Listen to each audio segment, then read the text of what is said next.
ரீசெண்டாக சில cinema update இருக்குது. அது என்னென்ன அப்படின்னு வரிசையாக பார்த்துக்கலாம். டிடி வாசன் அவர்களோட நடிப்பில் ஐபிஎல் படத்தோட டீசர் பார்த்துருந்தேன். டீசர் அரைச்ச மாவு ப்ராசஸ் தான். அதாவது அரைச்ச மாவுக்காரன் தான் எடுக்க கதையை தான் திருப்பி திருப்பி எடுத்திருக்காங்க. எனக்கு டீச்சர் கொஞ்சம் ஆவரேஜாக தான் தெரியுது. உங்களோட கண்ணோட்டத்தில் எப்படி இருக்குது அப்படின்னு தெரிய வைங்க.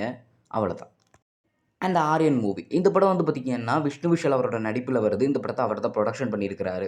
ஜிப்ரானோட மியூசிக் சூப்பராகவே இருந்திருக்கு அப்படின்னு சொல்லலாம். ராட்சசனுக்கு அப்புறமா மீண்டும் மீண்டும் சைக்கோ த்ரில்லர் மூவியில் நடிக்கிறார். இந்த படத்தில் சைக்கோவாக நடிக்கும் போது செல்வராகவன் தான் அப்படின்னு கன்ஃபார்மாக வருது. பட் படத்தை பார்த்தா தான் ஒரு கன்ஃபர்மேஷனுக்கு வர முடியும்.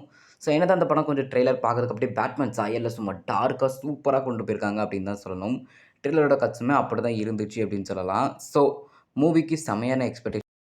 அடுத்ததாக பாகுபலி 3. எது பாகுபலி 3யா அப்படின்னு கேட்டால், பாகுபலி ஃபஸ்ட்டு பார்ட்டையும் செகண்ட் பார்ட்டையும் சேர்த்து ஒரே பாட்டாக ரிலீஸ் பண்ணுறோன்னு ரிலீஸ் பண்ணியிருக்காங்க.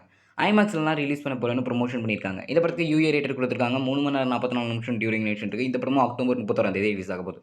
அப்புறம் பிரபாஸ் அவரோட ஃபௌசி படத்தோட போஸ்டர்ஸ் ரிலீஸ் பண்ணியிருந்தாங்க. இது ஒரு ரொமான்டிக் மூவியாக இருக்கும் அப்படின்னு சொல்லிக்கிட்டு இருக்காங்க. ஸோ அடுத்ததாக தலைவர் தம்பி தலைமையில் இந்த படம் சும்மா காமெடியாக இருக்கும் அப்படின்னு போகுது அப்படிங்கிற மாதிரி தான் தெரியுது. ஸோ டீசரை பார்க்கும்போது எனக்கு அப்படி தான் தெரிஞ்சிச்சு. டீசர் ரொம்ப அருமையாக கட் பண்ணி தந்தாங்க அப்படின்னு தான் சொல்லணும். ஸோ அந்த படத்துக்காக யாரெல்லாம் வெயிட் பண்ணுறீங்க அப்படின்னு கமெண்ட்டில் சொல்லுங்கள். கண்டிப்பாக அந்த படத்துக்கு நான் வெயிட் பண்ணுறேன் அப்படின்னு தான் சொன்னோம். ஏன் முக்கியமான விஷயம்னா அந்த படத்தில் ரொம்ப மீம் டம்ப்நெயில்ஸ் அதிகமாக இருக்கிற மாதிரி ஒரு டைலாக் ஒன்று பேசிட்டாரு ஜீவா. ஸோ அதுதான் இப்போ சுற்றி முற்றி இன்ஸ்டாகிராம் ஃபுல்லாகவே ஃபேமஸாக இருந்து ரொம்ப ரொம்ப ரொம்ப ட்ரெண்டாக இருக்குது அப்படின்னு சொல்லலாம்.